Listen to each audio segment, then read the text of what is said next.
Hey guys, this is Trace. This is, I guess, my intro to YouTube, first YouTube video.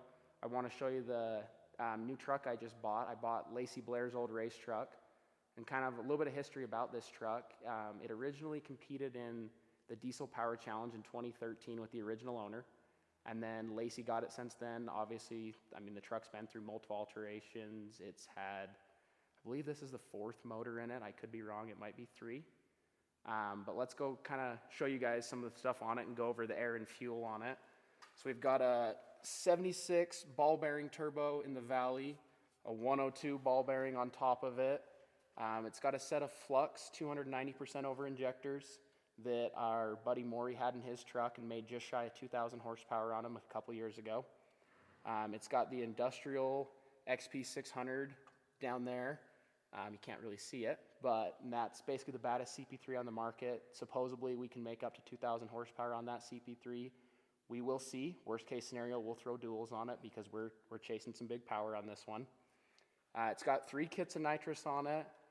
Got 2 down here, one that's just kind of chilling right there. We gotta figure out where we're gonna put that one and get that one mocked up. It's got 2, I believe, 60 millimeter wastegates on it right now, which is just not what we want for this truck. So we're definitely gonna do some changing on that and go down to 1 gate. I'm not sure exactly what size we'll go yet, but we definitely want to get down to just 1 gate because 2 is just more than this truck needs, even though it is making a lot of power. And then yeah, we'll kind of walk around and show you some of the other stuff on the truck. Obviously, Lacey and Zach did a lot of powder coat. You can see intercooler, front cover, the accessory brackets, like all this is powdered. We've kind of got a mix of all different parts from different brands, but it all works together really well. And obviously I'm going to be changing a lot of that. Kind of a funny story, back in the day, Lacey had it at, I believe it was the Fitzgerald diesel performance event, and was doing a burnout, and the truck caught on fire, and the hood fell and hit Zach and JC and one of the other guys in the head. So when they got home, they made this for it that just conveniently sits right in here by the turbo, because for some reason this truck doesn't have both the hood springs, but it works. It's a good backup to keep you from getting hit in the head with the hood, because it's not fun. And then kind of walking around a little bit more too, we've got the 5-inch fender exit with the old school fab carbon ring around it. It's got a set of JTX forged wheels on it. They're 22 by 12s. I believe they could be 14s. They're really wide, honestly. But as much as I do love the teal on this truck, it's a little too much for me, so I'm going to make it a little bit more mine. We're going to strip the powder off those wheels and have them polished. Also going to be changing some of the lighting around too. I like the black lighting, but it's just not me. So we're going to go with some clear lighting all the way around. I'm probably going to do some 20+ cab lights on it too, just to make it a little bit more me. That's what I like. And then, so it's got a custom wrap on it from Atlanta Custom Wraps. Kind of a really subtle camo. It may be hard to pick up in the video, but it's got a lot of green and like gray and like flat black in it, which is, honestly, it's better in person than I thought it was going to be, and I really like it. You move back here a little further, and we've got some Caltrax on it. It's got coilovers in the rear. It's down to only 2 leaf springs, so it's sitting pretty low. And on top of that, it's got drop shackles. So it's definitely, for a crew cab truck, it's damn near on the ground, which is cool. We'll show you guys some stuff in the bed too. It's got a fuel cell. We got a bed mat or a bed rug back here, some Optima batteries, and the nitrous bracket to hold a couple tanks of nitrous, which we definitely need to throw those bottles back in there. I don't know why we don't have them in there right now other than they're empty. Should be a pretty fun truck. I'm kind of excited to see what I can push with it, because it truly hasn't been raced and used to its full potential in a long time. Like I said in the beginning of the video, it competed in the Diesel Power Challenge in 2013.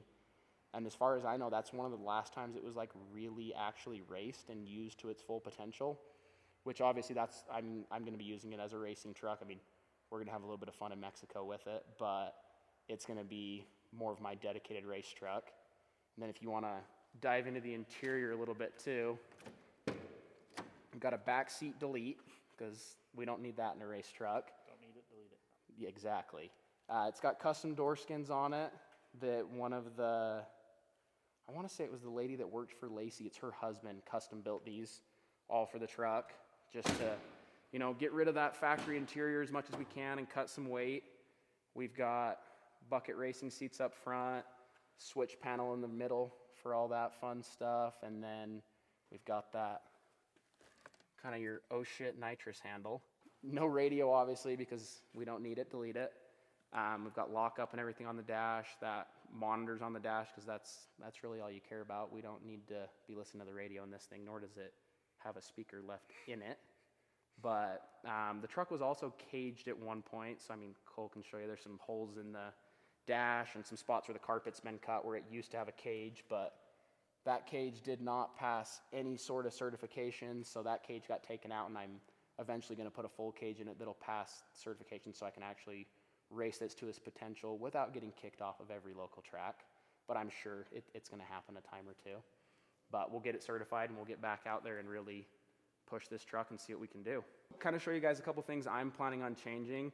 So this truck's been through a lot of altercations, and not saying anything's bad on it, but I like a very clean look. So I went ahead and bought a brand new engine harness for it, and we're going to go ahead and take that harness apart, take what we don't need out of it, and then we're going to wrap it up and tape it to keep it all nice and clean. And hopefully we can dive into it and figure out some of the electrical gremlins that have kind of plagued this truck for a long time. Nothing prevents it from running in any way, shape, or form, but for some odd reason that we can't figure out yet, we're assuming it's some grounding issue that we'll figure out when we get this new harness in it. Once the coolant's over 150 degrees, this truck will not spool from a dead stop. It'll still spool and get on top of the chargers when you're out rolling into it and racing, but or I guess as far as like a roll race, but it will not spool from a stop, which we're definitely going to need on the track. There's no point in leaving on no boost and just blowing the tires off. Dive in and do that, clean some stuff up, and then planning on running it this season and then kind of making a game plan from there. But as of now, the plan is to put a standalone harness in it this winter, as well as pull this motor apart and truly see what's in it, if it's hurt or how it's hurt, and throw a better crank and a couple other things in it just to really handle the amount of power I want to push with it, because I mean, it's fun. You guys will see. We'll go take you on a drive in it. It's a lot of fun right now, but it has potential to be a lot more fun. We'll just say that. But with that said, being a standalone harness, I'm probably going to convert it to LBZ electronics just to simplify it for tuning.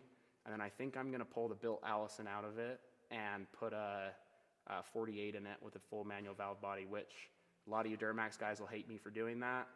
I'm trying to go fast. I'm not trying to keep stock parts in this thing. Even though this trans does do everything we ask it to right now, a 48 is going to give me more control and allow me to race it a little bit better on the track. Well, let's get this truck fired up, warm it up just a little bit. We don't want to get over that 150 because we want to have some fun with it. But let's fire it up, pull it out of the shop, and go run to Mexico and see what kind of trouble we can't get into.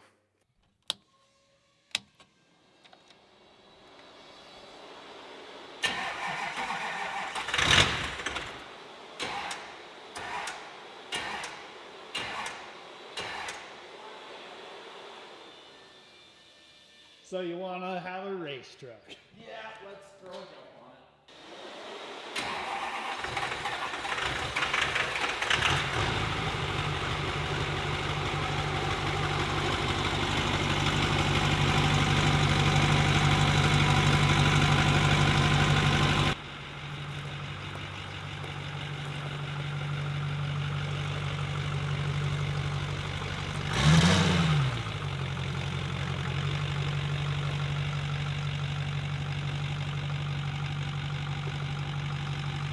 How many miles? 84,224. Pretty low mile for a race truck unit. Skin broke in. Oh yeah. Well, broken, one of the two.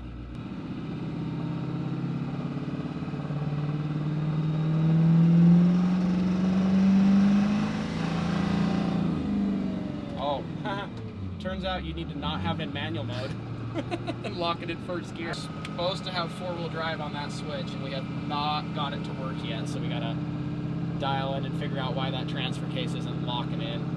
Or I guess the front diff. The transfer case seems to be working just fine. Up, I'm in auto lockup, and then you flip it down, and then I got lockup on the dash.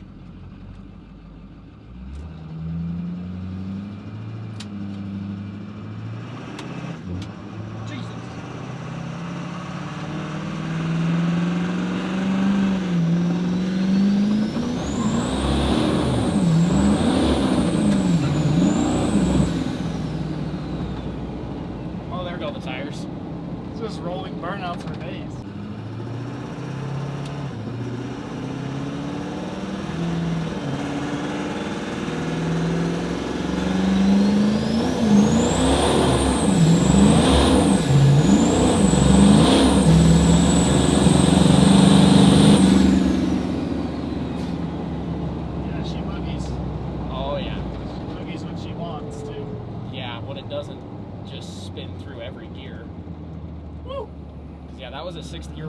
out right there.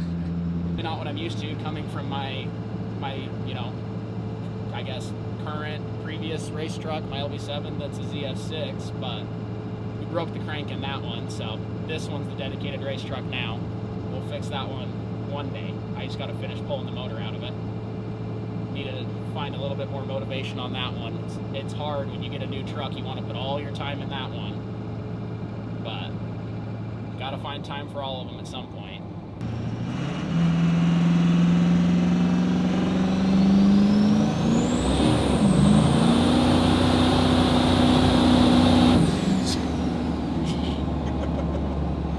Miles per gallon on this one. Yeah, what the hell? That's new. Apparently reverse is not functioning and I parked in a dumb spot to where we need it. Oh. Oh. Ah. It engages and it disengages. That's weird. If I was a trans builder, I could tell you why that's happening, but I am... Quick call to call him. Yeah.